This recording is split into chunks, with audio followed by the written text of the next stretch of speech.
G'day and welcome back to another episode of Mariners Down Under. And thank you so much for joining us, especially if you are joining us when this episode drops, which is not too many hours after. It was a bit of a disappointing game today. We're going to be positive at all times on the podcast, but we will be real. And that one was a little bit tough to stomach today. So this week's episode is going to be purely fan driven. That's a tongue twister. Say that 100 times and see if you get it right. Mike Zittrich, who is a former Seattle native living in Perth, Western Australia, he's going to join us to talk about his history with the Mariners, how he became a fan, and his thoughts on our current team.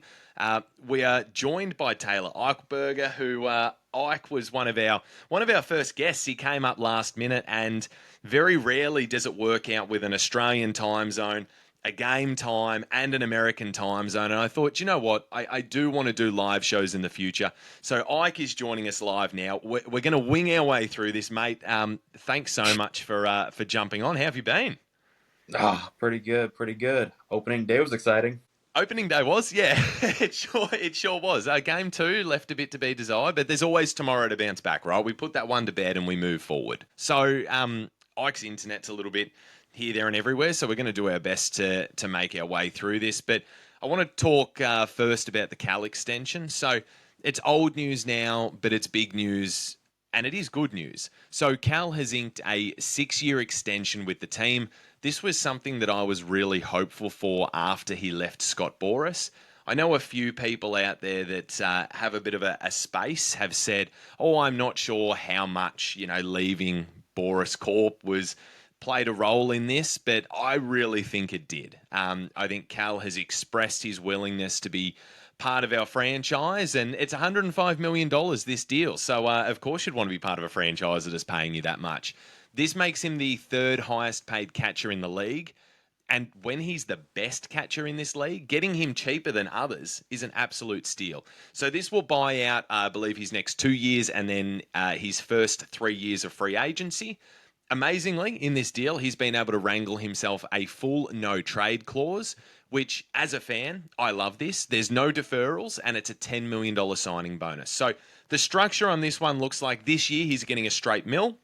He's got the $10 million check that's been written for him. There's $12 million in 2027, and then $23 million in 2028, 29, and 30. Now, 2031 has a player option with a $2 million buyout. That's a vesting option, so I'm not sure what that's going to look like. I don't know those details. They'll probably come out in the next few days. And this keeps him locked through to his age 33 season. Now, Cal will be a Mariners Hall of Famer. And because of this contract, we are going to get every single ounce out of his best baseball. We've got his prime years from this. I think this is a deal that works for both. The fan base gets what they want. They get a homegrown guy that's paid like they should be. We get a great bloke on the team for a while. And for Cal, he gets financial security. And we can also shut those people up that were saying, no, don't re-sign him because of his batting average and his strikeout rate. He's a power bat. He's a switch hitter, and he's an Iron Man behind the plate. He's a Platinum Glove winner. He's a clubhouse leader, and he has such a great rapport with the arms. And now the interesting thing is that this deal will put the Mariners at about $160 million in payroll for this season, potentially, depending on how they work things. So what flows on from here mid-season? Who knows? I guess we're going to find out. So, Ike, I guess you sent me a message because I was still asleep when all of this was reported. It was in the middle of my night. What were your first thoughts when you saw that Cal had been extended? Did you expect this, or what was going through your mind? I was hoping the Mariners were going to make a big move in the offseason. Uh, in my mind, I did not think we were going to sign Cal. I knew there was hope when he dropped Boras, because if you look at the other clients Boras has had, it's hurt them in the negotiations. Yeah, they might get the paycheck, but you'll miss time because you haven't made the deal. Teams won't talk to you because they're asking too much. And I mean, you're worth it, but also if no one wants to pay it, are you worth it? I guess a lot of people have ended up over the... Look at Chapman. Look at Snell. There's been a number of guys that have, I guess, tried to mess around when it comes to getting paid. And a lot of money that gets left on the table. And this happens in all sports, mind you. You know, people try and get a little bit too cute. I think for Cal as well, um, you know, he wanted to be here, and potentially, you know, Boris Corp were trying to push every single ounce out. And you sometimes wonder, I mean, Freddie Freeman, I mean, you know that story. He wanted to re-sign in Atlanta, and his agency did the dodgy on him. So was there maybe not true communication coming from Cal and his agent and the team? Was his agency saying no, they're trying to be cheap, where they were offering 105 million? Cal's obviously happy getting 105 million. Hell, who wouldn't be? So yeah, I think it's an interesting one. I think now this raised a few extra questions from me. So as soon as I saw the Cal news, I immediately sort of went, oh shit, what if the opening day news, the first thing that morning is Logan Gilbert has worked out an extension with the Seattle Mariners? That was the first thing that went through my mind. So Cal is king when it comes to the catches, and we hear the respect that he's given every single week by the coaching staff, the pitching staff, everyone. And without Cal behind the plate, I imagine that it becomes incredibly hard to re-sign the arms at anything under maximum value, because he is their safety blanket. They've reached success with him. And our potential success as a franchise is going to be carried by our arms when the next wave of bats come up. And we absolutely must re-sign, bare minimum, one of Gilbert or Kirby. I'd love both, but we've got to be realistic here. Now, Gilbert has expressed interest in staying this offseason. He's not going to be cheap in arbitration, so I guess we've already got to pay the bloke soon. Let's rip the Band-Aid off and let's just get some security for the franchise locked up. And I'm not one to get into how he should be paid, how much, how long that contract should be. That's not my strong suit. That's not your strong suit. There's other people out there that do that better. But if we can get the best catcher in baseball locked down, and then one of the best arms that leads the way, I guess, for what we can do next. And can we get Kirby to stay? If not, well, then we have surety with Gilbert, and then Miller and Wu still have a lot to play with in terms of club control. SLOAN looks amazing. Durangelo looks amazing. Then who knows if, you know, we can take an elite arm maybe at pick 3 in this offseason. I'd personally prefer a bat. But what are your thoughts on Gilbert? Because for me, this is a predictor for the future, right? If it says to other players, we're going for it, we're willing to invest in our own guys. We aren't going to get the free agents, but we're going to cultivate elite talent and we're going to keep them. And it allows us, in my mind, if Gilbert signs an extension, say All-Star break, it allows us to make a really tough call on George Kirby. Everyone else is locked up. Is Kirby the guy that we trade? People say that he's maybe not looking to stay with the Mariners. He's no sure thing. He's the one that's most likely to lead. Do we just get to the point where we rip the Band-Aid off and we deal him and we get a bat? I mean, what are your thoughts on Logan? I know you're the second biggest Logan fan in the world behind your missus. So what are your thoughts on this one, mate? All the pitchers immediately when they saw Cal sign, they were jumping on the hype train. Let's go. You know, you saw Bryce, you saw Wu, you saw Logan. They were stoked. They got their boy back. And am I saying that that's going to make them want to sign? No. Am I saying that hurts knowing that, yeah, the guy you like to throw to, he's going to be here. And I mean, it's a good start. It shows that the Mariners, look, you perform, you're here, you grow in it, we'll give you the money. Platinum Glover, we'll pay you. I do believe that Logan will sign one. I don't know when, I don't know for how much, I don't know for how long, but pitchers like their catchers. And I'm with you, mate. Yeah. He's one of the best. He calls great games for you. I'm in complete agreement. So I think, you know, Cal and Logan have come up together. There's a comfortability with each other. You might remember this from when we were in Detroit last year, a conversation I had with Bryce Miller. And I'm going to put it on the record because I took it seriously. I said to him, I said, after I gave him all the gifts, I said, just make sure you sign, mate, when your contract's up. Oh, you got to be a Mariner forever. And he turns around. I know he was just trying to appease a fan, but he told me he was re-signing with the Mariners. So you can lock that in right now. So we've got our two most elite arms locked up. One of them courtesy of yours truly, and the other because we're pretty confident that Logan will sign. But what are then your thoughts on what we do next? I mean, do we hypothetically Logan does re-sign in whatever structure? We don't know. We know what we've got coming through the system. We know, I guess, who our arms are by then. Our bats are so young and so unknown. Do we sort of just roll with it and try and pick up a couple of pieces with George? Do we ride out George's contract, or do we try and go and get an impact bat with George? Because, I mean, we've seen the Astros. This offseason was the first year where they didn't let guys walk. They've traditionally let contracts run out, got every ounce out of the contract and went, yeah, whatever. They did that with Bregman, but obviously Tucker they've moved on from and got something back. Do you think that, because I personally don't think George is re-signing. Do we get every ounce out of George, or do we move on? What do you think? What would your wish be as a fan? Ideally, if he doesn't sign, which I don't feel like he really wants to. But then again, who are we? We don't talk to him on a daily basis. He might be like, nah, I love being here, love being a Mariner. I don't know what everyone's talking about.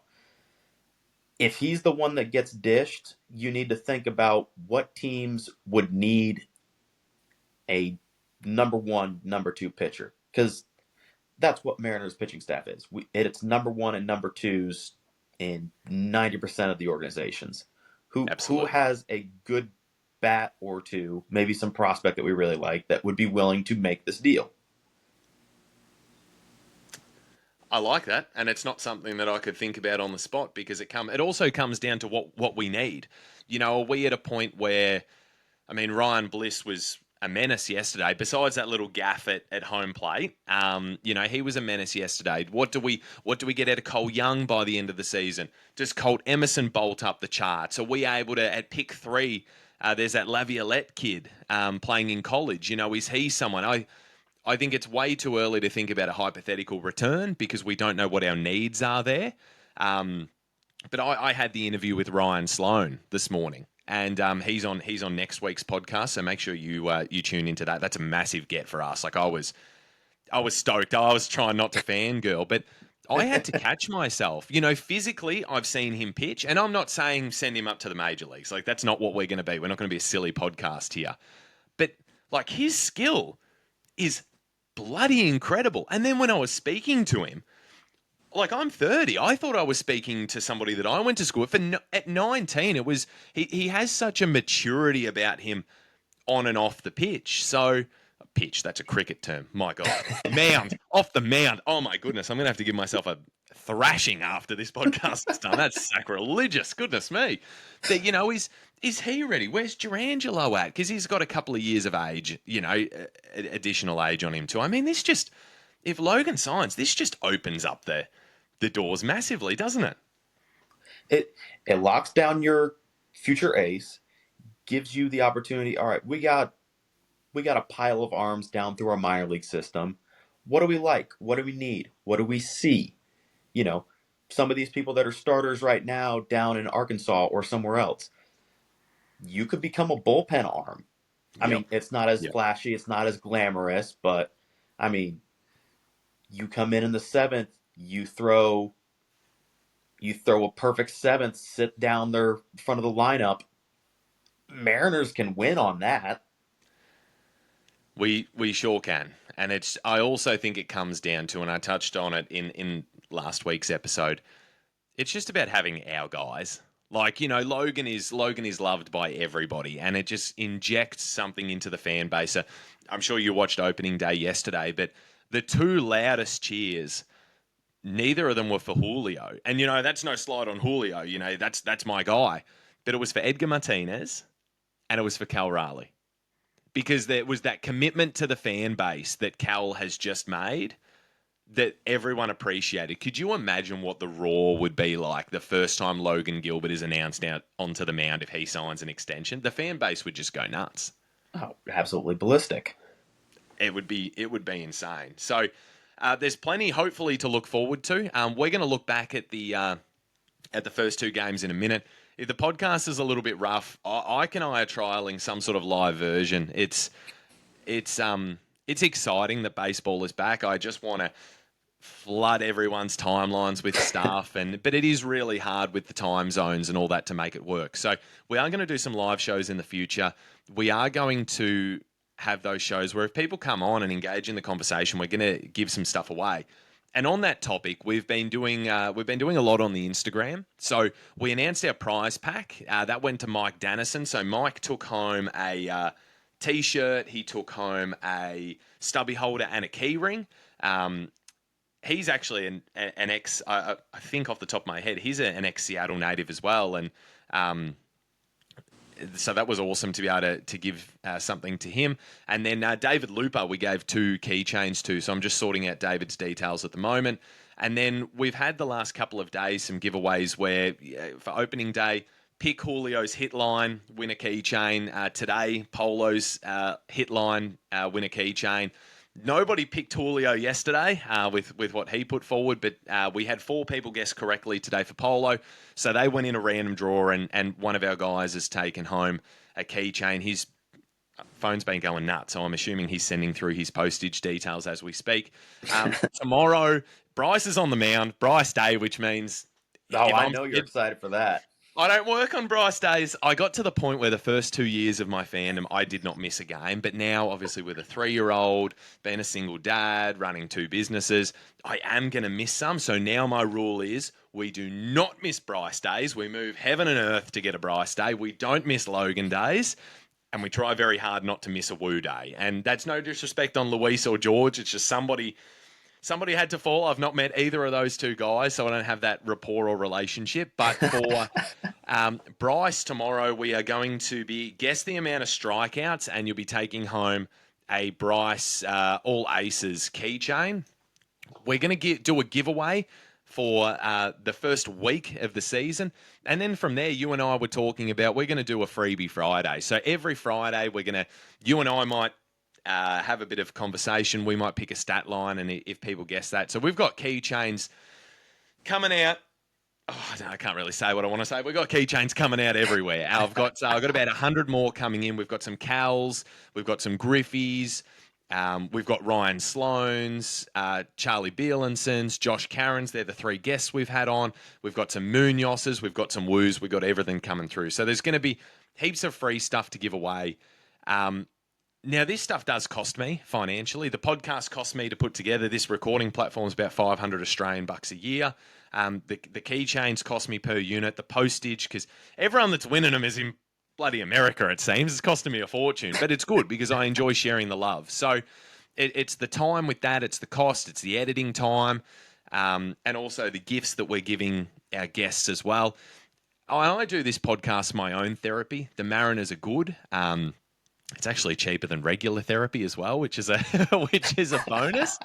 And all I ask is if this is something that you're enjoying, if you're enjoying listening to me talk about baseball, and you're enjoying having people like Ike come on, you're enjoying the interviews with, second round pick Ryan Sloan, first round talent, and the Mariners were just able to make the money work. We got him. He is an elite player. Charlie Bielenson, a fantastic chat. Josh Caron, a finalist for the Buster Posey National Catcher of the Year award. A guy that, will be our backup. Hell, will be a starting quality catcher. And then Brock Moore, who's an elite arm. If you're enjoying that quality and caliber of interview, all I ask, please just follow us on Spotify, follow us on YouTube, the Instagram as well, and just share the love. And the more people get involved, the more serotonin that goes through my mind, and the more that I want to give away. So that was my quick plug for all of that. So yeah, keep an eye out before each of the games this week. It's going to be on our story, and simply just DM me. Today was how many hits is Polo going to have? He had 1. You guessed 2, mate. You're a bit keen. You guessed 2. He had 3 yesterday. I feel like 2 was a safe bet. Two kind of was. Two wasn't bad, but he didn't get there. But anyway, that's a great transition for us. Mate, these first two games. Let's go through yesterday's game. Let's go through opening day to start with. Enough of me waffling on. Share with me your thoughts. What was it like to have baseball back? What were you feeling, when those players are getting introduced? It was my day off. I spent the whole day watching all the baseball games I could. Any game that was on, I don't care what inning it is. That game ended, I'm gonna jump over there and watch that one real quick. See what it looks like. Baseball was back, and opening day ceremony. You can't beat the pageantry. And day off, I got to sit there and fully watch. Nobody interrupting me. Got to watch our boys play. It was good. I cried. So I was originally I was meant to have my daughter with me on opening day. We'd planned a huge barbecue. We were going to get balloons in and everything. So I actually, no word of a lie, I had a cry while all the players were coming in. And you know what that was like for me last year going over. I invest so much in this team, and I created some real relationships with people like Justin Novak, the bullpen catcher, one of the nicest guys that's going around. I see him up on the screen, and I'm just like, I really miss being at the games. I miss the people involved in the Mariners. You got Munoz walking out, lights go out in the stadium, fire going up, Mooney's coming out. Like, that's a guy that I probably spoke to for nearly an hour last year when I came over, and I'm not sure if I'm going to be able to take my daughter this year. It was something that I was hoping to be able to do. She's got a toy kangaroo cat toy for Matilda, who is Andres' cat. This is how deep we were invested in this bad boy. So I shed a little bit of a tear, not just for that, but I was just so happy that Mariners baseball is back. Like, even today. Today was a tough game. But I watched all 9 innings. You're the same. You watch, win, lose, there is no draw. So you just keep watching until the extra innings, come to a close. But I was so happy Mariners baseball was back. Life was right. It ended up being a 4-2 win. The Athletics struck first in the 5th inning. Seattle clawed one back in the 7th. And then Soderstrom, I think Soderstrom in the 8th hits another one, and I'm thinking, oh God, I've seen this movie so many times. He's going to be the Mariner kryptonite. Mate, he's going to be their version of Mike Trout. I swear. Exactly. He was...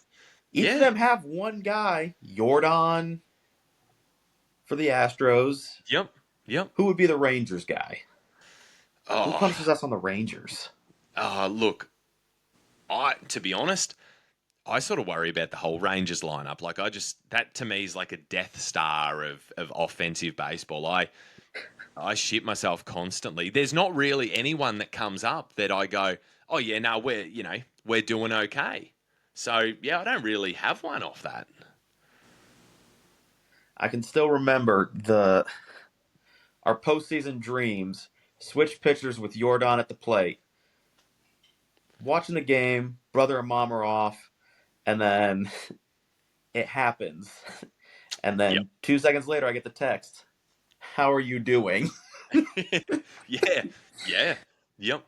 It's rough, but hey, we're able to put up 3 in the 8th inning, and then obviously Mooney comes in and does what he does. So just to run through, we'll run through these stats just quickly for the Mariners, and then we might do a bit of a dive on each of the players if you've got time, mate, when we go through what was today's game. So Vic, he was 3 at-bats. He had an RBI.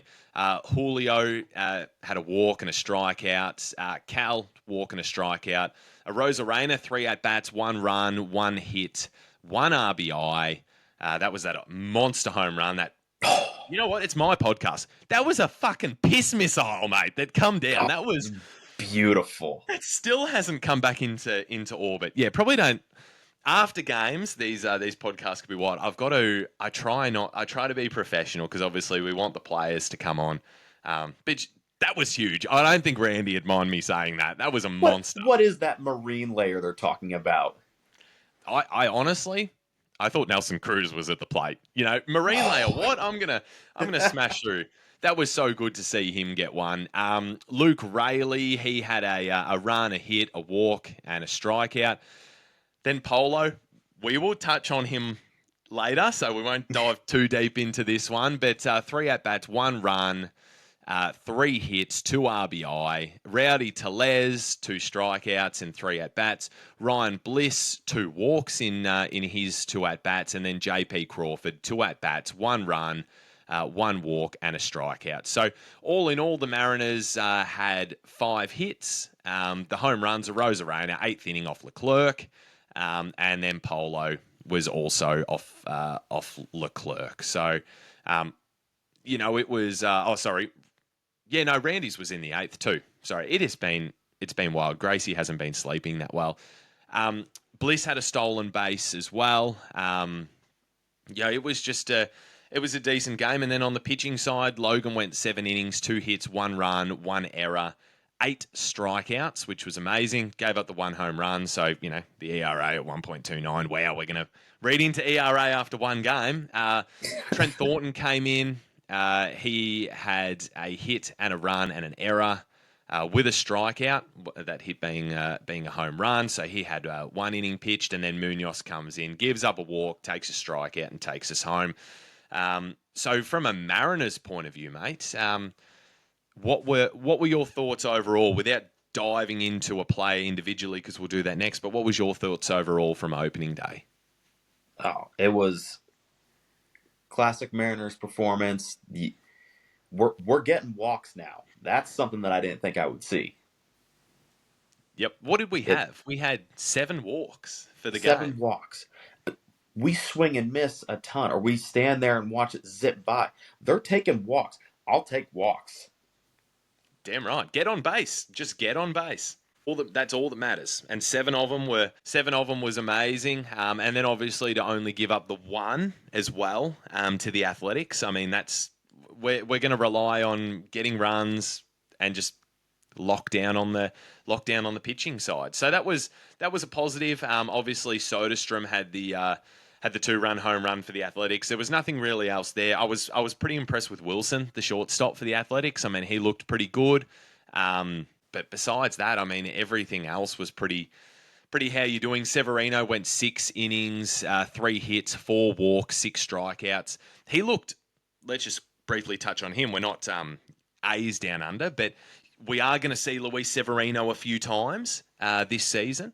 He looked really shaky early on, mate. I thought, oh my gosh, your pitch count is going to get out of control. We're going to be able to smack the snot out of you, get into the bullpen. And then that, just being that veteran, he was able to calm himself and he was pretty decent, for the rest. What were your thoughts early on Severino? I got excited a couple times, but, I'm chalking it up to opening day jitters. You got to remember, all right, this is what we do. This is how we do it. Let's bring it down a notch and get to work, get your outs, get out of there without giving up 10 runs in the 3rd. Yep. Speaking of 10 runs, we nearly gave that up today. So game 2, it was the A's, 7 runs. We had 0. The Athletics piled on 2 in the 5th, 3 in the 7th, 1 in the 8th, 1 in the 9th. We did not pile on a single one. 12 hits to 5. I mean, let's go individually through these guys. So Victor Robles, 4 at bats, and he had a strikeout. So he's yet to get on base. What are your thoughts been early on Vic? We're 2 games in as well, mind you. But just what are your thoughts on him? I mean, he put up what would be considered all-star numbers when we picked him up last year. You and I both know that can't sustain. I mean, we wish it would sustain itself, but we didn't snatch a hidden gem off of the Nationals. He's a great player, but he's still human. Let's tamper our expectations. He was not the savior bat for the Mariners, but he's good in the outfield, and he's fast on the base path. That's what more do you want from? I mean, obviously hits, but it's baseball. Yeah. I think once he gets on base, and he will, I've got confidence in Vic. I'm not one of those people that's a downer, and you know what this is all about. We're not gonna sit here and throw pot shots at blokes because this is somewhere, and we've spoken about this podcast of where I want to take it, and it's going to get nowhere if we become the Seattle Mariners trash hour. And, I think there's enough people out there that do that anyway, and that's not firing shots at any other Mariners podcast. I mean, everybody else has got their way of doing things. And I'm a fan of a lot of them. I was on Up West Sports yesterday. If you haven't seen those boys, check them out. Just decent human beings. Just honestly, really, really decent human beings. Great guys, super knowledgeable. And, we were just speaking about how everyone's got their different lanes when it comes to the podcast. So they're doing a great job over there. And ours is going to be connecting with players and telling stories and just being positive. So, I really do believe in Vic. Julio, he had 4 at-bats today. He had the 1 hit and 3 strikeouts. I mean, yesterday, I was kind of like, you know what? He's just chasing still. Like, there was one, I can't remember what at-bat it was, but it was like upper outside top corner, because I get confused with the TV with the left and right, so I'll try my best to describe it. But, it was so far out there, mate, and he was trying to swing the snot out of that one. He just looks like, and I don't know Julio, I've met him a couple of times in like a fan capacity, as we all have. I just think he is such a genuinely amazing person that all he wants to do is please the fan base. And I genuinely think he's just trying to swing too hard. He's just trying to have a crack, and he needs to slow down and realize we're going to love him no matter what. He's a smiling face. He's a friendly face. Chill out. And he did look a little bit more comfortable towards the end. I mean, there was that shot right down past first base. That's his first hit. Hopefully that gives him a little bit of confidence. People are trashing him last year. He was hitting a lot of singles in that early. I don't care. A hit's a hit. Get on base. It's not just Julio's job to hit the home runs for us. He gets on base. Cal can come up and donk one. A Rosa Reyna can do it. Garver, Polo, whoever it is. So what are your thoughts on Julio so far? He's looked good in the field too. Oh, fielding, very important. He had that sliding catch. I was cheering for that. That was a fun watch. Hitting, he's always been a guy who will like to chase the ball. You can see he's ready to mash that ball. And of course, we all lose our minds whenever he connects with it. He starts cold every year, but he heats up. And when he gets on a hot streak, he is on a hot streak. He just goes robot at the plate and just starts crushing it. Yeah, absolutely. Next one in the batting lineup was Cal. We've already spoken about Cal enough, but you and I can relate with Cal this week. We were in Detroit last year, and we decided we were staying at the casino. We've just felt like that was a good place to stay, and also a good way to create a free holiday, which I did at one point in time, and then I can't remember. I was betting like multiple $100 hands on roulette because I'd won a heap, and you were like, walk away, and I probably could have bought a house, but I decided to get sucked in. But unfortunately, part of the casino is a Mexican. I'm not even going to degrade the word restaurant by calling it a restaurant. It was a Mexican hole in the wall, and you and I were in some serious trouble. I thought I was going to need an IV drip. We were, yeah. It was bad. And it was instant, too. We both looked at each other like, oh, that's not good. We ran up to the room, look, let's just put it this way. Showers were needed after the Mexican experience. And poor Cal copped food poisoning this week. He was DHing today. Garver was catching. I'm not sure if that was always the plan, but I'm not going to write anything into Cal's stats because if that bloke was under duress, he gets a free pass this series. Food poisoning, mate, that'll knock you for 7 days. It's rough. It's crazy. So, look, Cal today, he had the walk, he had 2 strikeouts. We know what he's going to be. He's going to swing out of his boots with everything. He's going to be fine. Randy today had the walk, the 2 strikeouts. I mean, we touched on his home run yesterday. He also looked really happy coming out during the player entrances. Like, he looked genuinely happy, and I'm a body language person, so I love that. Mitch Garver today had a hit and had a walk. So, I mean, Garv, you and I met him last year. We sort of were really rooting for Garv. I mean, we've seen him through spring training.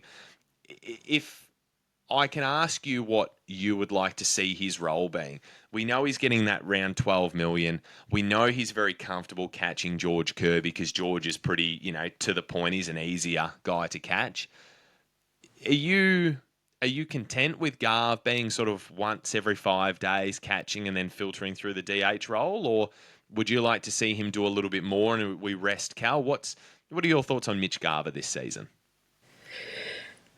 I really like him as a DH because all spring training he was putting bat on ball. We're paying the guy 12 million. Let's see what we really got here.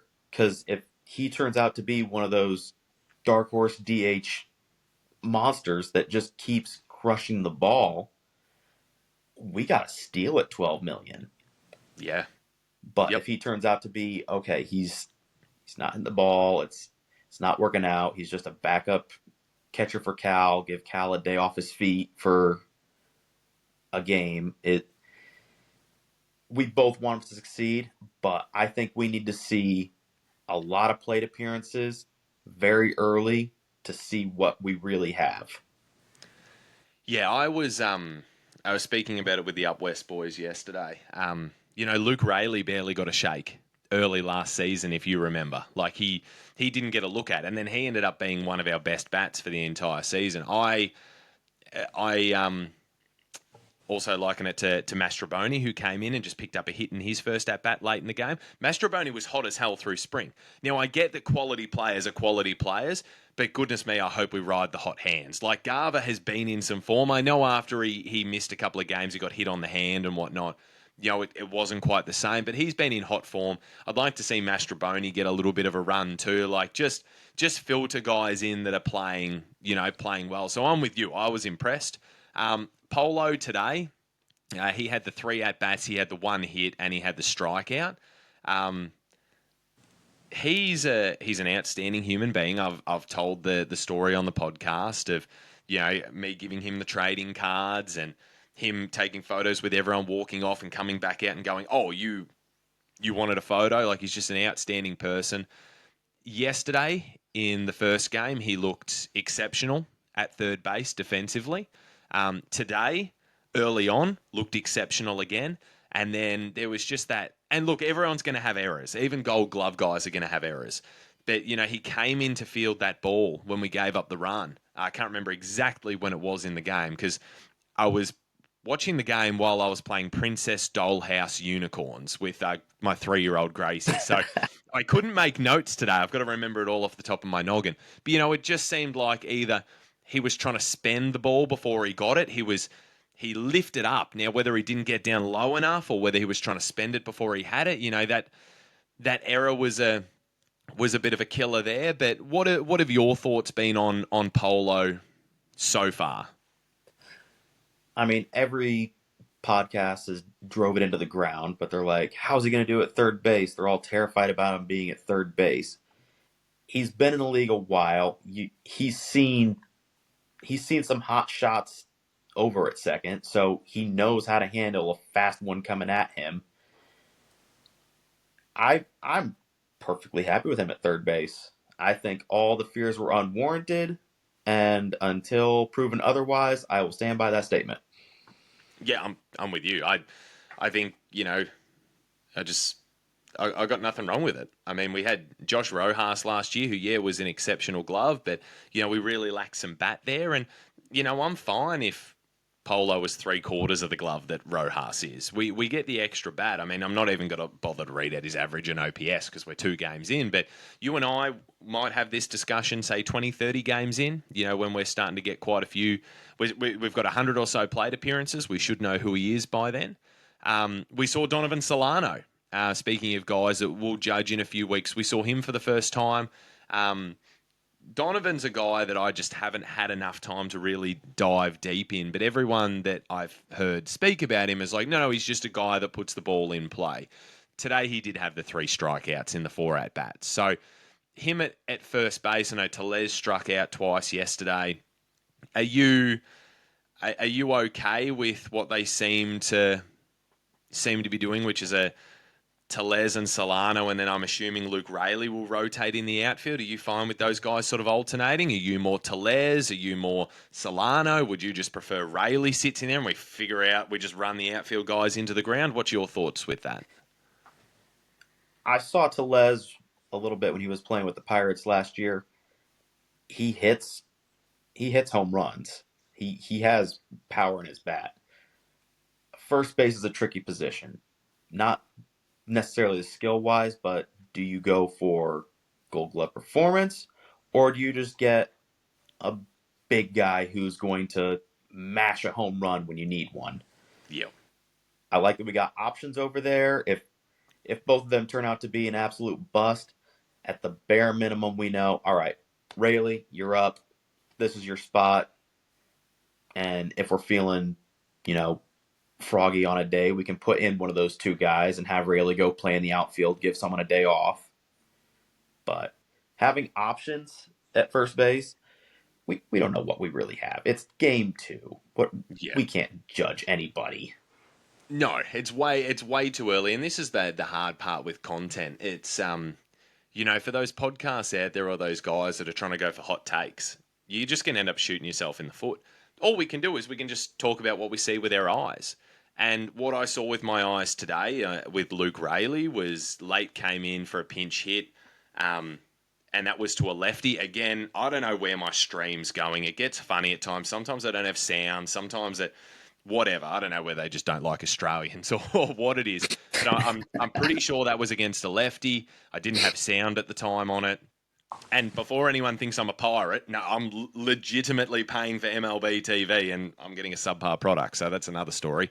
But if it was a lefty, I'll base my assumption on this. He just did not look comfortable against the lefty today. Like his swings he was swinging and missing like something shocking. So I just don't want to force Luke Rayleigh into an everyday role and potentially screw his confidence level. I would rather have him just face righties, face his matchups, mash the snot out of them, be an absolute thorn in the side of them, and float the other guys through. I'm open to anything. I mean, Tellez, people are like, oh, but he got let go by the Pirates. Yeah, because they didn't want to pay him his bonuses. He wasn't let go because he wasn't playing well. He was let go because they're tight and they didn't want to pay him money. So I'm fine with that. And then the last guy is JP. So 3 at-bats today. Didn't really do much there, but looked really good in the field. He's going to come along fine. I mean, what are your realistic hopes for JP Crawford this season? Because I think some people are way too down on him from last year. They're just like, nope, get rid of him, trade him. He's not for us.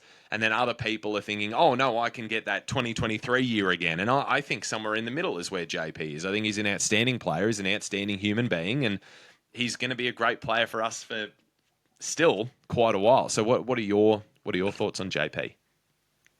I like JP. He was the first real building block in the rebuild that the Mariners started. He was the first big acquisition they did. Again, game 2, we're picking at sticks here. Let's give him some time. Spring training ball, he looked good. I'm not worried about his defense. Am I saying he's going to go to the All-Star game? I don't know. Again, the people who are down on him, I ask you, who are you going out to get to replace JP for the price that we have JP? Knowing that we like our homegrown boys, who's going to be your acquisition for that position? Yeah. Yep. No, I'm with you. Like, this is our team. There's no why are people complaining about this? Get behind the boys, support the boys. It can't be. I'm sure everyone sees the shit on social media and hears the abuse and stuff at the game. Just get on the boys. Just get behind them. Uplift them. It's all about positive vibes. And that's what we're going to be bringing in tomorrow. So the big dog, Bryce Miller, he's on the mound. It's an exciting day in our household.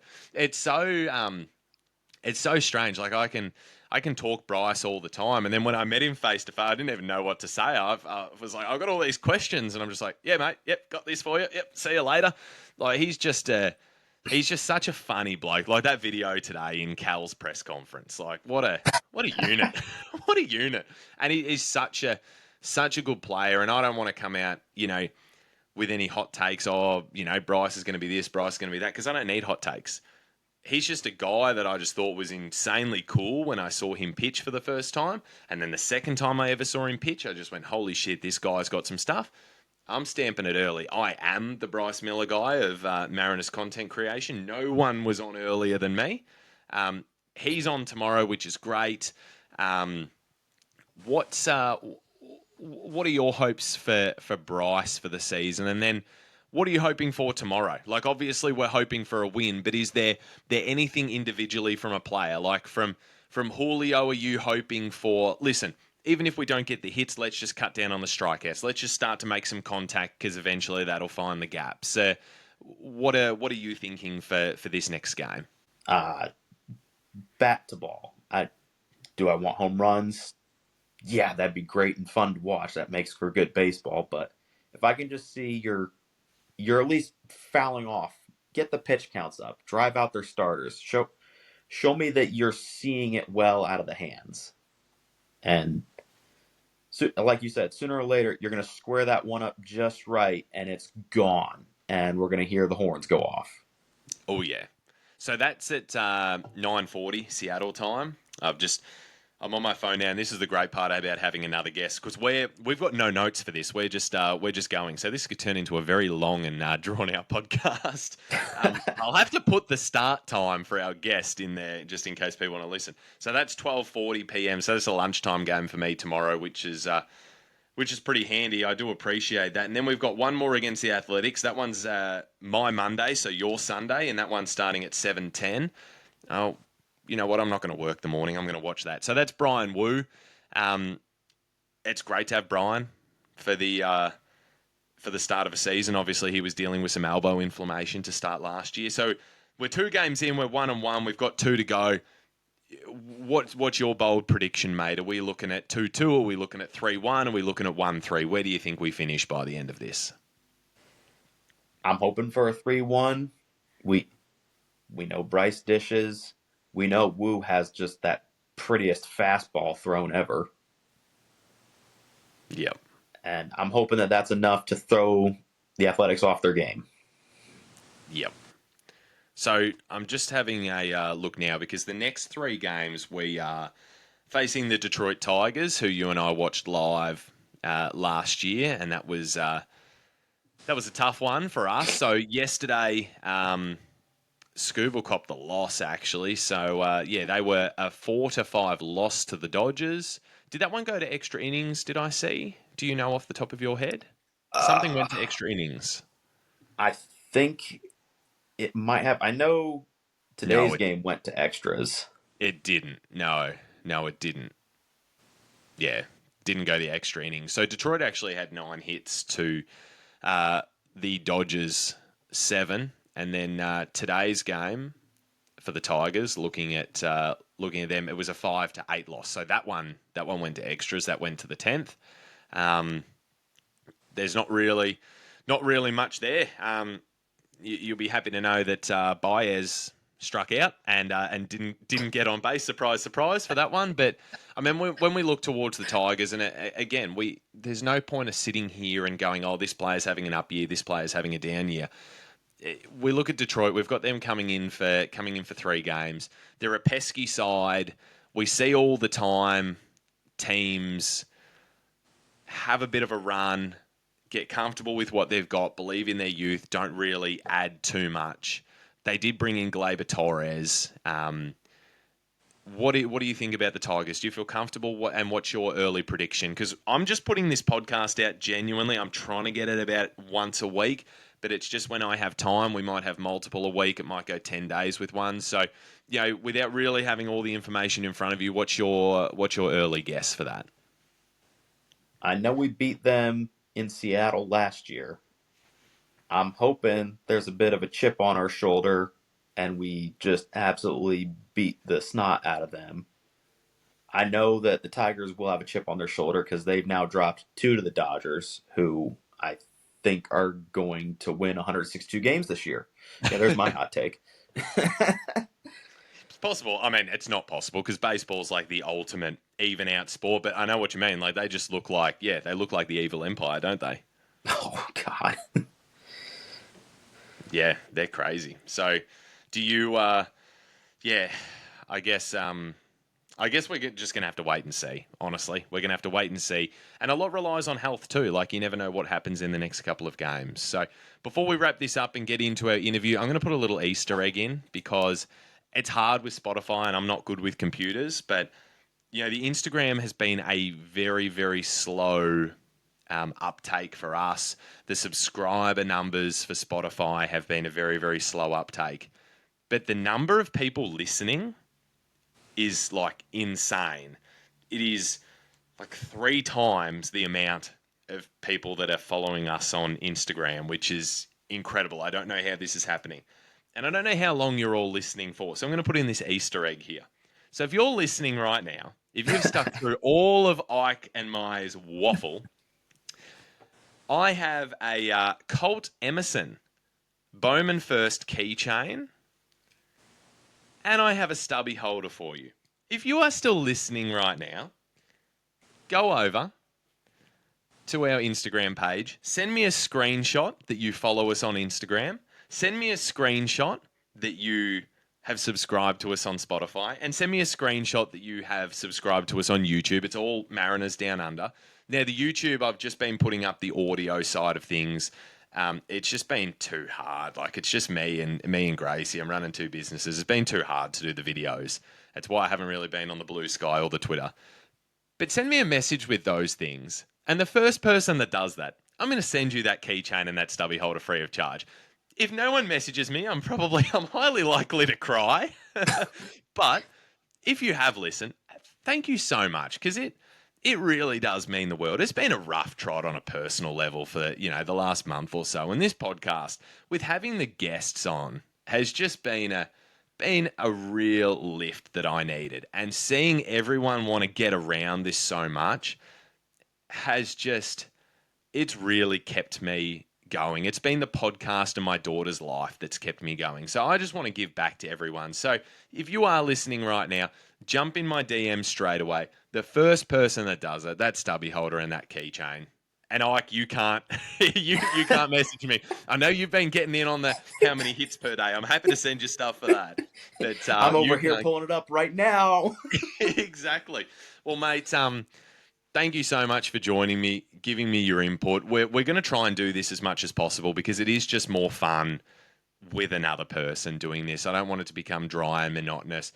Thanks for your time, mate. And we'll Anytime. We'll touch base in a couple of weeks. But anyway, make sure you stick with us. Mike Zitrich is up next. He is our fan interview. And if you would like to become part of the podcast, I'm not gatekeeping this at all. If you just want to come on and talk about the Mariners, as long as it's positive, there will be no slander on this. There will be no rubbish. As long as it's positive, you're more than welcome to share your opinion and be realistic, but just keep it respectful. If you would like to come on and share your story about, your fandom and the Mariners and what you love about the team, hit me up in the DMs. I would love to have people on for a chat. So that's enough waffle from us. Mike Zitrich is up next.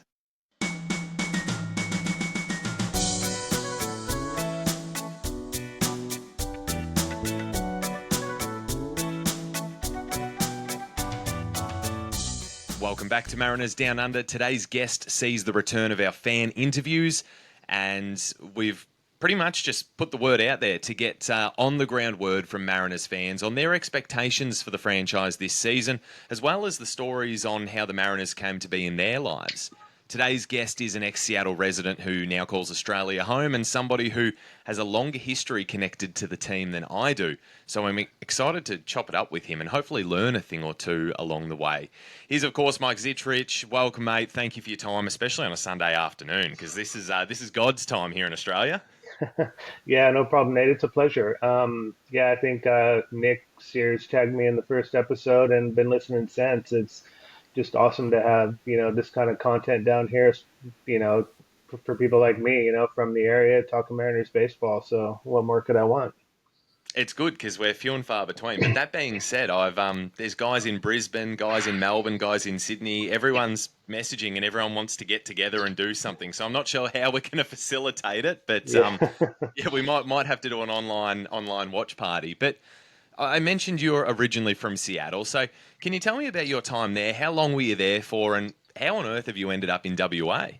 Yeah, just life happens. My family moved up. Well, my mom's side of the family is from Washington State, from way back, and I moved up there when I was probably about 8 or 9 years old, and just so happened to coincide with when the Mariners became a franchise, when they became a team. So it was sort of easy. Not that many people know this, and I hate to say it, but I was originally an Angels fan as a kid. So they were, they were, first baseball game, lived in Southern California. So it didn't take long to wash that out of me, though. So I was a junior Mariner in the early 80s. So I was taking a ferry from small town near Bremerton, Washington to games when, back in the Kingdom when there was maybe 10,000 people there, and you could just walk down and sit pretty much wherever you wanted to. And yeah, I've just been a fan ever since. And I lived in the city itself as in my early adult years in my 20s, so through the 90s, which I'm grateful for. So it was obviously kind of the glory days of the team. Got to watch a fair few games with all the icons, minus Ichiro, unfortunately. So, do you remember the first game that you ever attended? Mariner game, no. I have to say the first game I do remember attending was an Angel game, Angels Tigers, probably in the late 70s or something like that. But Mariner games, I mean, they were kind of uneventful, to be honest. Nobody had the 80s, nobody really had much expectation. They were just sort of a fun thing to have. And my family anyway just sort of embraced them, and they were just not, I don't want to say a joke, but they were just sort of like a novelty, and nobody expected them to do well. And when they popped up and they could win 70 odd games and be a thorn in the side of the A's or the Rangers, or God, the AL West, it was just two divisions back then in baseball. So yeah, it was good times. They had some characters on the team, and they really, I think, the city just has always loved them. So, can I ask you who your favourite Mariners player of all time is? But I'm going to exclude four people. So, there's no Fair. Griffey, there's no Johnson, there's no Ichiro, there's no Martinez. Taking those guys out, and it doesn't even have to be one of the greatest players, who's just somebody that you've gravitated towards? I guess there's a couple. I really liked Alvin Davis as a kid. I just thought he was one of those guys that just sort of appealed. He was solid, he was stable, he went about his business, first ever Mariner All-Star, so he was kind of an older player that I really liked. And Kyle Seager. I have a son who's 19 now, and Seager was a real favorite of his, and we just really both quite liked him a lot. So current player from the current era, Seager will always have kind of a soft spot. And yeah, there's a lot of older players back then, but Alvin Davis is the one that kind of stands out. So I know for me, and we have a time difference. So right now it's 1 o'clock for you, it's 4 o'clock for me. So I'm not sure whether it actually works out better for you or I with Mariners baseball, but I know it's about 4 a.m. when the guys are playing in New York on that side of the country, and it does make it quite hard to be able to catch games. How is that for you? Are you able to watch much Mariners baseball throughout the year, or are you sort of a guy that you knock off work and your own time over dinner trying to catch up on results? How does that fandom look for you? Yeah, it is not without its challenges, especially when they go over east. Those East Coast games do start early in the morning. There's just no chance. I work, so I'm not gonna get up. I will if it's a playoff game, or if we make the World Series. You bet I'll be up at whatever hour to watch those games. But during the regular season, yeah, I just catch it when I can. Unfortunately, I have a desk job, so I can put my headphones in and just have a game streaming in the background and kind of keep an eye on it and stuff. And um, during the week, I'll catch highlights and just I'll know what's happening for every game throughout the year. But I'm not going to sit here and admit that I watch every game. Fantasy baseball is another way that I keep up with everything. So I'm a diehard. Um, yeah, I'm in way too many leagues every year, and so just keeping track of all the players and just gives me a reason to kind of scroll through box scores and just get a daily dose of what happens around the league. So every year, I fly back to America. So I spent a little bit of time living in Centralia, so not Oh too yeah. far, I suppose, from Seattle. And I mentioned in episode one that I didn't mean to become a fan. It was something that happened a lot later on. But now I go back every year, and it is something that I'm happy to work overtime and extra time for, and I live for that week of the year. Do you get to go back often? And if so, have you got anything planned? Not as often as I'd like to. I moved over to WA. I moved to Australia in '99, and then just sort of, one thing led to another. I got married, had a family. Life kind of got in the way. So with two kids, and I understand you're a parent as well. So it comes with those kinds of challenges with costs and time and all this and that. Last time I went back was a couple of last summer. Went back and caught a game. Don't really have any stable plans to go back. Not yet, but I will, but it's just kind of difficult to make plans to go back as often as I'd like to. What is it about baseball that you miss? Like, obviously, here in Australia, we have the ABL, you have the Perth Heat, who are relatively successful. I'm not sure whether you get to go to games there or not. We've got Melbourne here, and then my company that I own, we sponsor the Adelaide Giants, and I do enjoy going to the Australian League games, but for me, there's this buzz and this atmosphere at a big league game in America. What are some of the things that you really miss and maybe took for granted about being at the ballpark? From when you were in the States.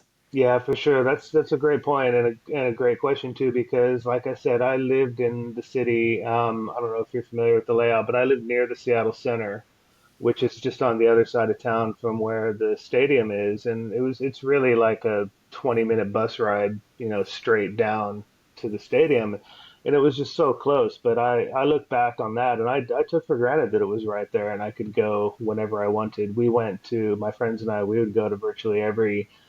It was half price Tuesday games, so every home game on a Tuesday you get half price tickets, two for one, but it's the same thing. So we went to all of those games and a couple of other ones, but taken for granted the fact that it was just in my backyard. If I had it to do over again, I'd have made sure I'd gone to more games. Now, my connection with you, as I mentioned earlier, my connection with the team isn't as long as yours. So I'm really interested to ask you this question because I have names, but mine are only over the last couple of years.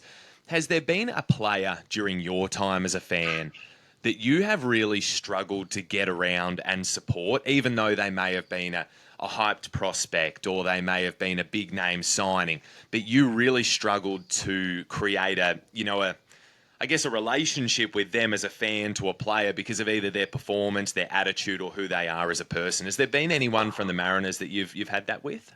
Oh, well, that's a really hard. The one recency bias, the current player that I struggle with, although I recognize he's a good contributor, and has done a lot of good things for the team in the past few years, is Dylan Moore. I mean, I have a couple of his cards. Like I said, I understand that, there's metrics and war and things like that that say, he's a positive contributor, but he just doesn't really shown me that he can be an everyday player or should be an everyday player.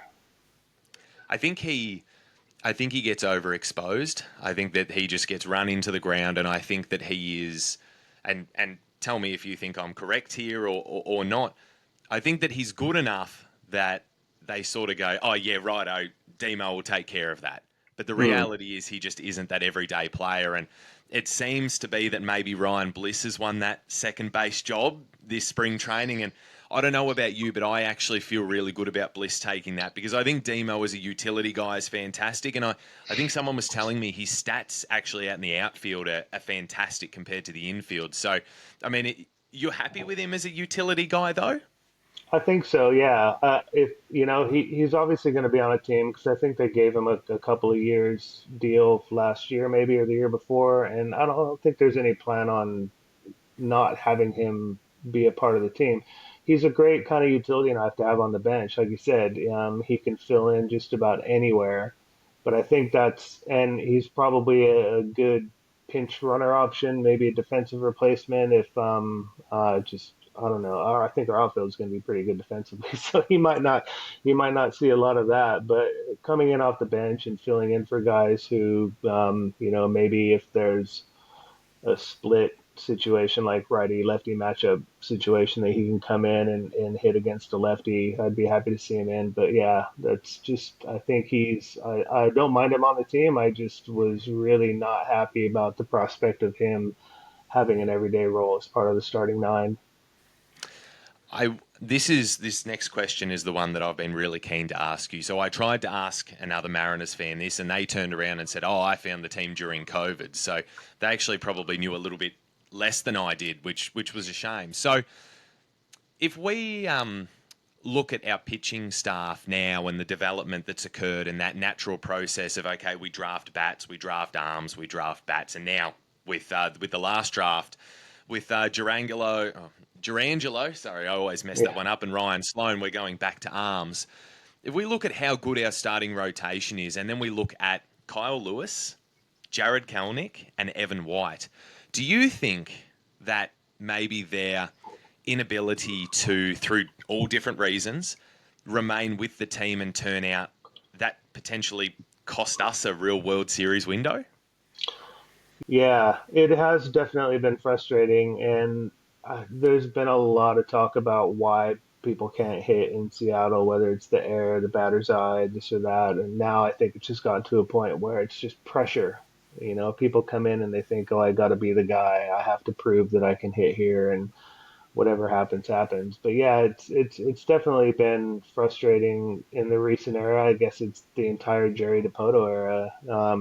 Is they've just not been able to find that balance and get those hitters in. But what I will say, and I think this might be a little bit of a tangent, but I think it's relevant. I'm glad they're sticking with Polanco and Garver because how many times I've said this to a few friends, how many times have we seen people come in for 1 year, they don't perform, they go like Adam Frazier, they go to a different team and they're back to their old self. There's been some, I think it's at least anecdotal evidence that if a player gets to the same stadium they struggled in with the batter's eye, it does take that year to adjust. And it's not just, a year sounds like a long time, but it's going away, getting away from it in the off season and then coming back. And it's a familiar sight rather than something new that they have to deal with for the whole season. So I'm pretty upbeat that they got Polanco back. And I do have, reasonable expectations for Garber as well. I think it's interesting you say that. I'm not sure if you heard, but Bryce Miller gave an interview the other day, he was talking about his cutter. I think it was the cutter anyway, and he was saying that is actually a really hard pitch to add in during the year because it's putting extra strain on the elbow. And I correlate that to exactly what you said. You're a fool if you're trying to completely recreate your swing during the middle of the season. So Mm, having that time to go away in the off season and have a look at things, I'm with you. And there are numbers out there that say that there's this odd year thing with Mitch Garver. He's on, then he's off, then he's on, then he's yeah, off.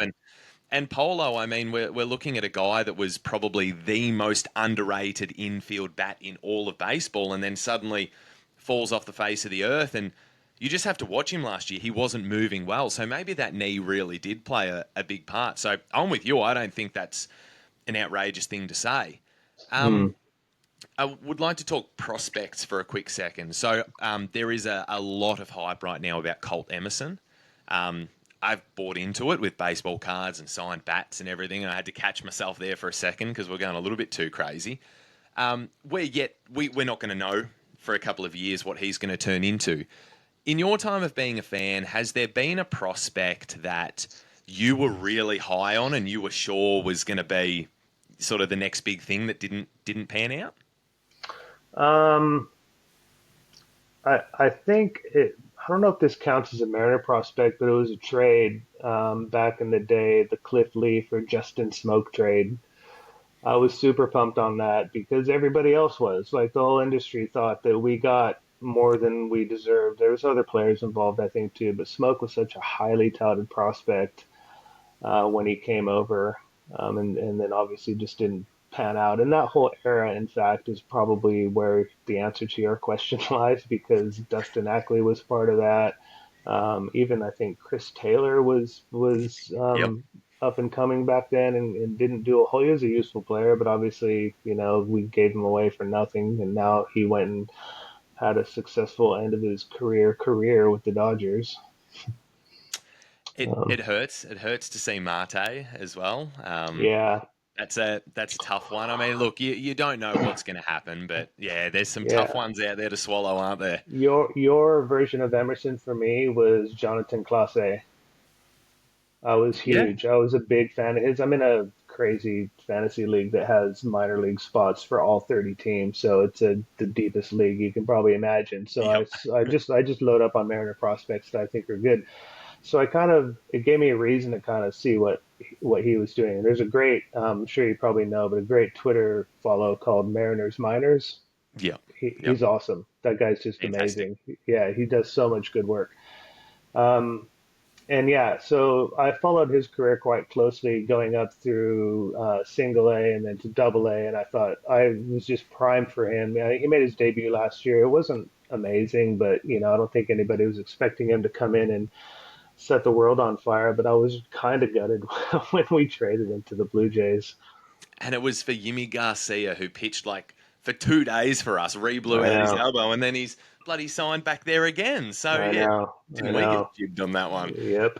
Oh my goodness. So, so obviously Class A is not with the team now, but if you look at this current team, do you have a favourite player? And can you give me an insight into why? Is it simply because they are the best, or do you like their demeanour, their personality, their resilience? Who is it and why? um, Probably JP. I just again when he came over from the Phillies, or he was another one of those highly touted, just didn't have a good role. But there was something about watching him play. He just looked serious, like he looked like, but serious, but also like the coolest guy on the team at the same time. He had that kind of vibe, and I just really like the way he plays and how he goes about it. He kind of wears his heart on his sleeve. He's always the first guy out there. It seems like when there's a celebration, he's always right in the thick of it. So yeah, current JP is probably the guy.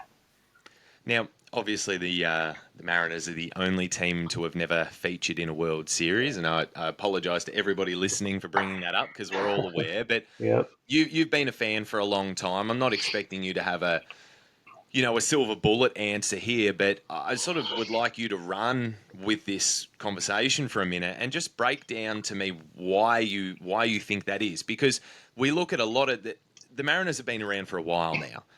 So that means there's been many rebuilds, there's been many opportunities. And I mean, for goodness sakes, like, the Kansas City Royals were, what were they, a 100 loss team 2 years ago, and then suddenly they light the world on fire. So just because you struggle for a certain period of time doesn't mean you're cooked for forever. Could you just maybe run with it and just tell me what your opinion is on why we haven't reached that level of success?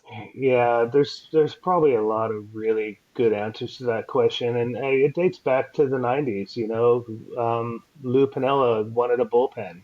It held the team back. He had probably the greatest offense of the era.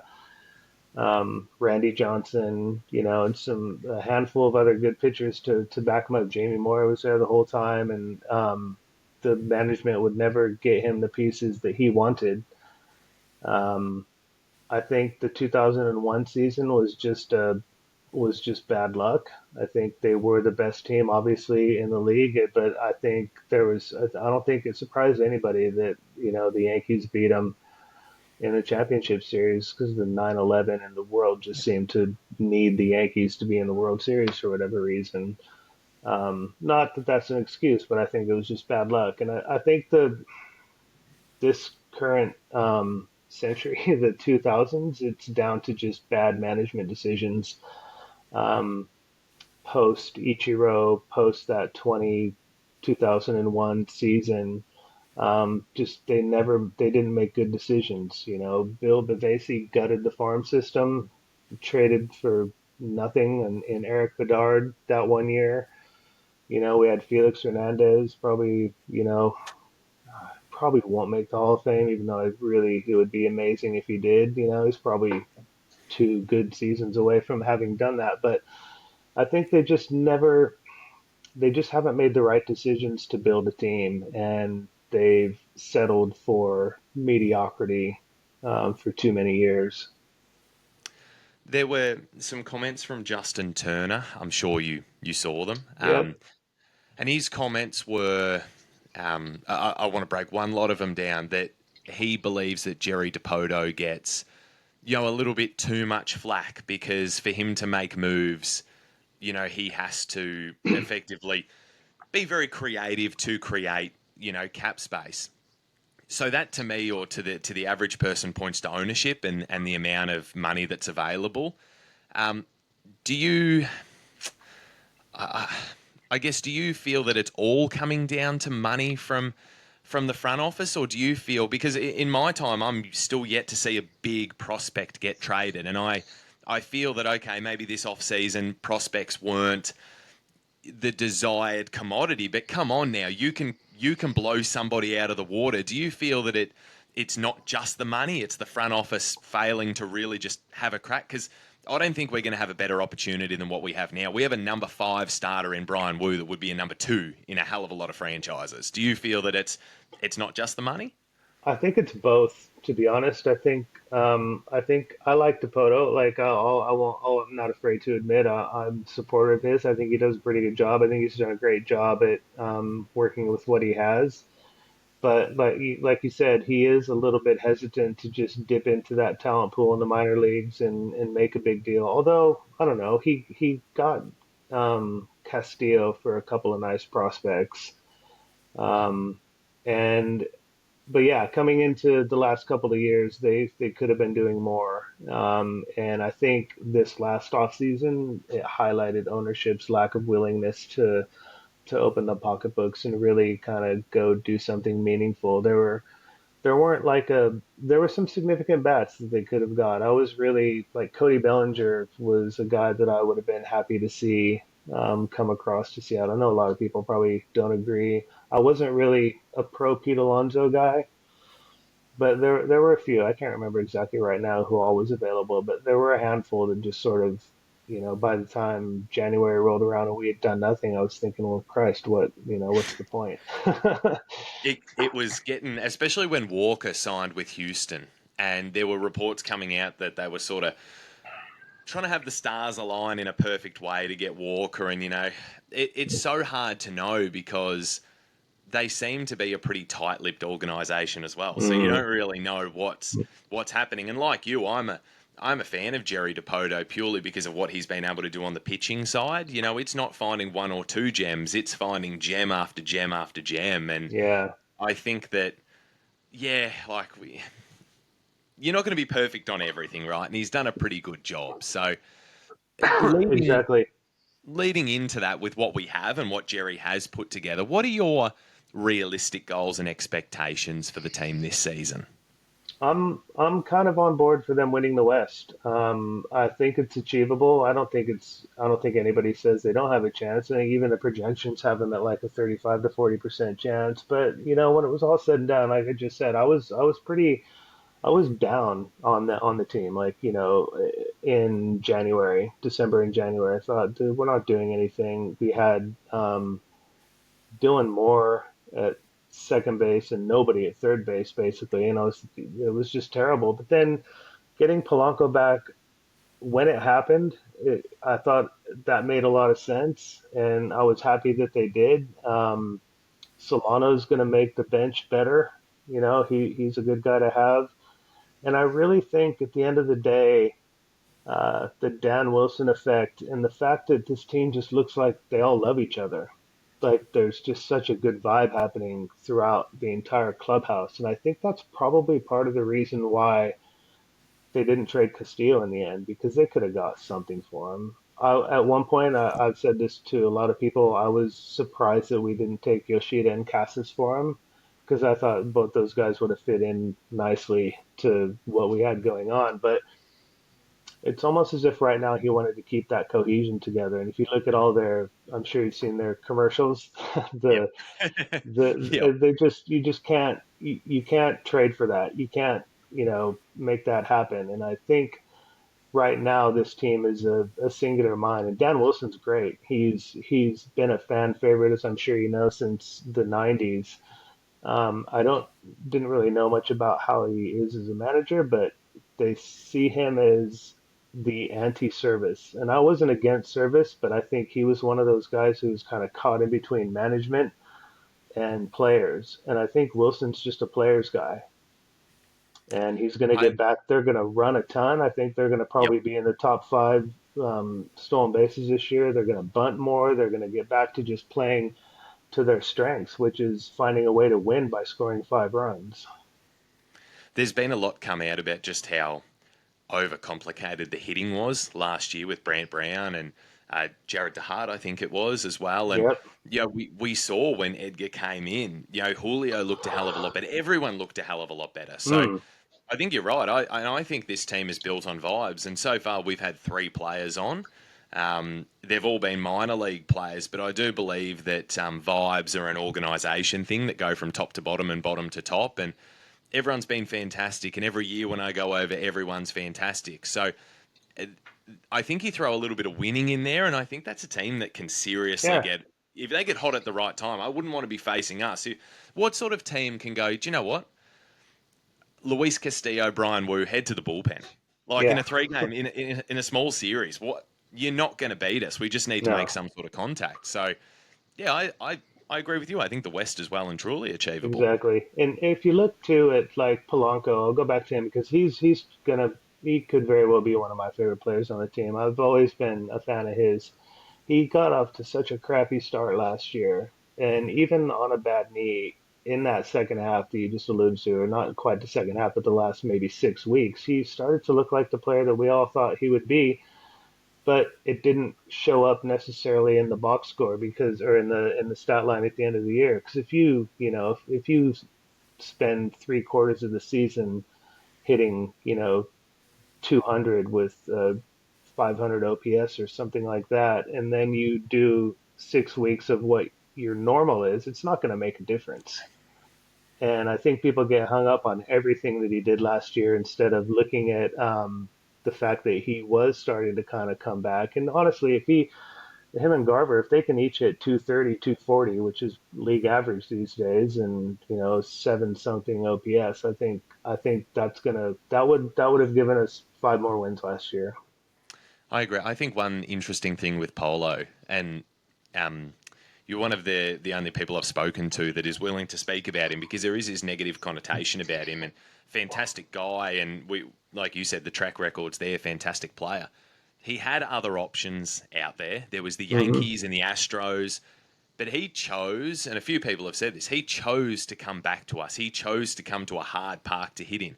And the reality is that over 30, with the amount of injuries that he's had, if he doesn't have a good year, he may be minor league deal only. Like, this is a gamble on his part too. So I think it speaks to him, his belief within himself, and I think it also speaks to the culture that this team has, that he really wanted to come back because it would have been nice to go to Yankee Stadium or whatever their die-color park, whatever they're calling Minute Maid Yeah, Park yeah, now. And the short porch is there in the Crawford box. Like, that would have been an easy win. I think it says a lot for him to come back. But speaking of people coming back, we've got a few tough decisions to make in the next couple of years. We've got some big guns coming up.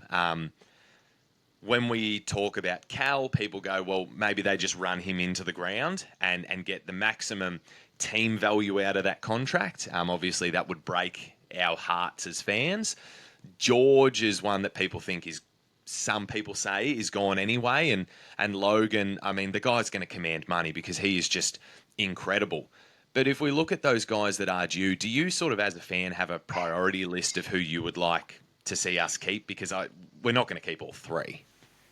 no. I think the pitching, honestly, if out of those 3 that you mentioned, if they could only keep 2, it would be Logan and Gilbert and Kirby. I love Cal. Everybody does, and who doesn't? But it's hard for catchers to have a long career. And that, you interviewed Josh Caron the other day. He could be knocking on the door at at the right time. So it may not have been a an accident that they drafted him when they did. But I just think Yeah. that Kirby and Gilbert look like guys that are built for long careers. So I think I would prioritize them.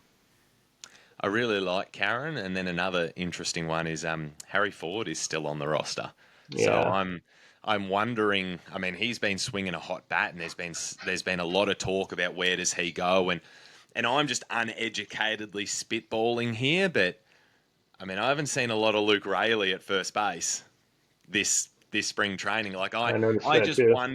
wonder if there's some wild plan out there. And again, this was never meant to be a podcast where we're talking about advanced statistics or we have inside knowledge. It was just a sort of spitballing show and to speak about the team. But I mean, yeah, if Harry does end up in the outfield, I mean, Josh is the next guy up, and he had a hell of a college resume. So who knows, really? Like, Yeah, yeah.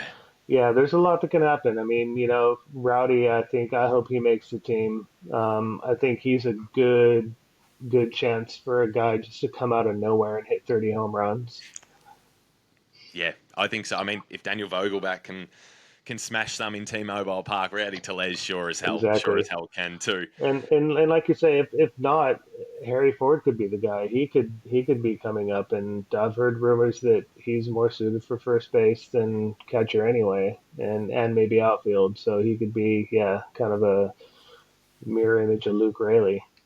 It it'd be nice if we could just get it all figured out and we could know what's happening. Yeah. That'd be good.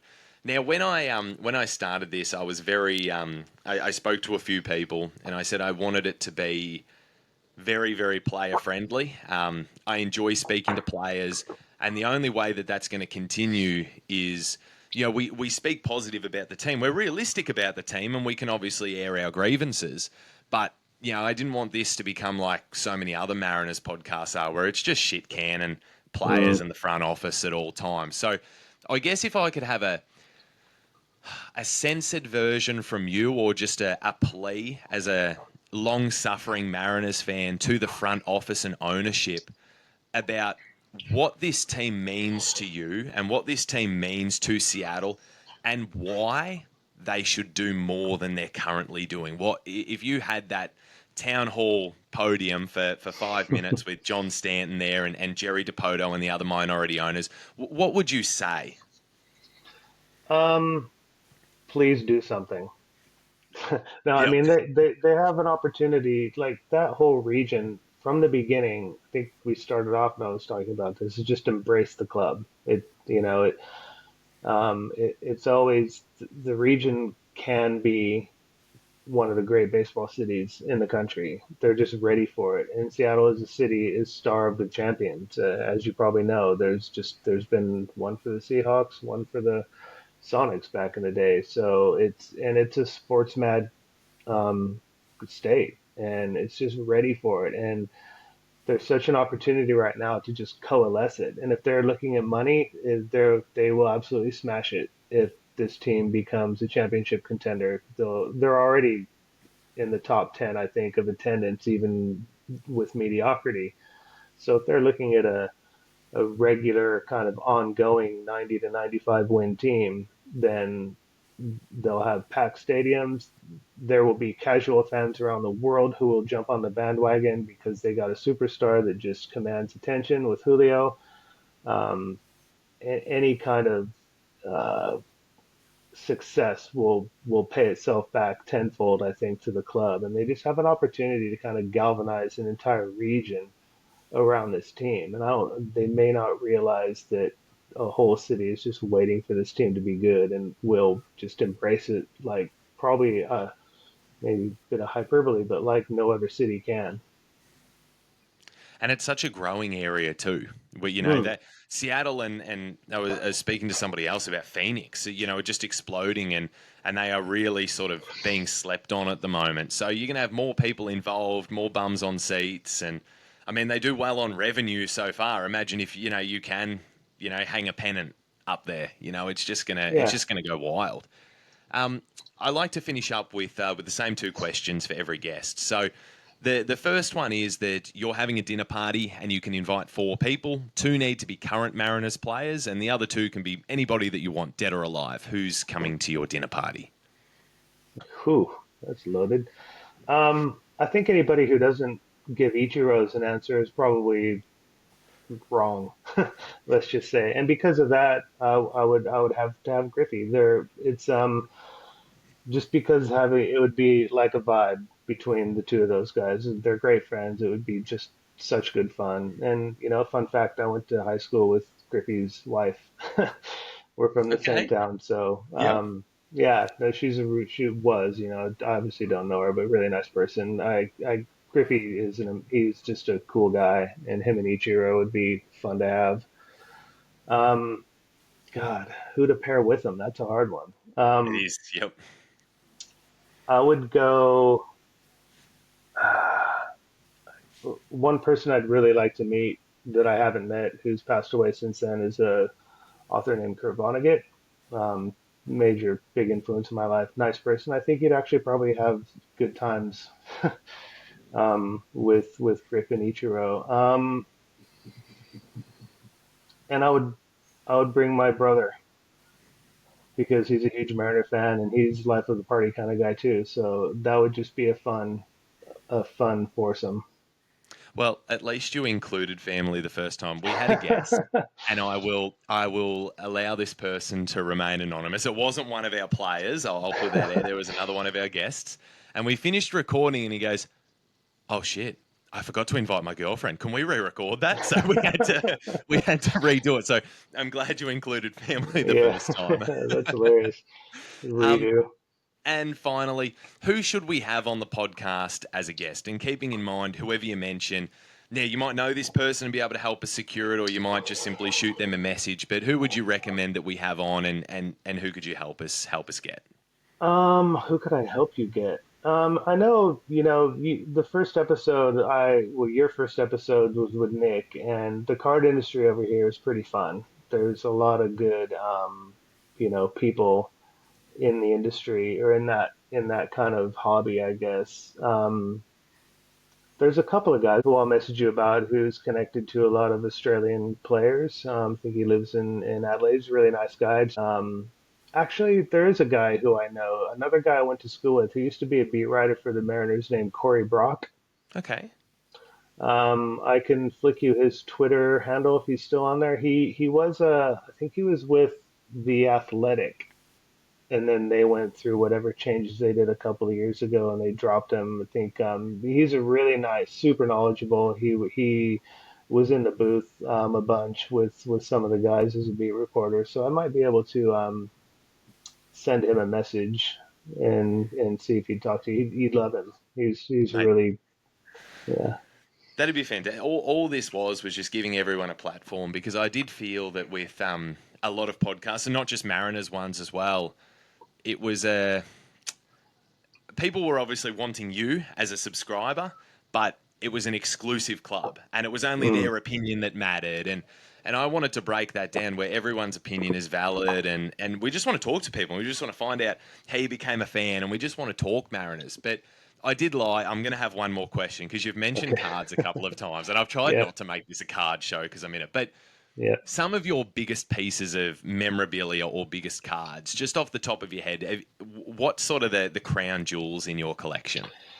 Um, my the one right now is it's a recent. I don't have a lot of old ones. I just started a few years ago just for various kind of personal reasons to keep my mind occupied and plus sort of commemorate this current team because I really think this current team is special and there's a lot of fun players and they're worth sort of memorializing, I guess, in my own way. But I did manage to get a 2002 Stadium Club Chrome Ken Griffey auto numbered to 25. Nice. It's Yep. a sweet looking card. It's really great. No, no, sorry, it's numbered to 15. Even Yeah, better. it's a Goodness me. banger. That's um, that's awesome. yeah, and a couple of J Rod autos. I'm kind of now looking back at old cards. So getting things from the late 80s and early 90s, and just they're kind of junky and hard to think about quality control. But I've actually sent a few off to Nick um, to see about grading.